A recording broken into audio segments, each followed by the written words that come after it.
Hello guys! Kunin na po natin yung ating pandesal na ginagawa kanina. Ayan na po. Ayan. Luto na po siya guys. Wow! Ayan po guys. Isa pa po. Kunin natin ito. Inabakaw po yung design niya. Ayan. Oy, ang ganda po. Oh, ang perfect po ng pagkakagawa niya. Ayun na po yan guys, yung pandesal kanina. Namasa natin. Ito po. Oh, lambot po. Yan. Yan guys, oh. Yan, masarap po yung almusalin bukas. At, eto po. Yan, napakasarap po niyan. Ganda po ng pagkakabilog niya. Ayan po guys, don't forget po to subscribe my YouTube channel. Thank you po.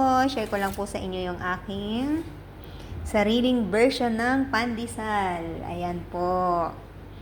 Bye!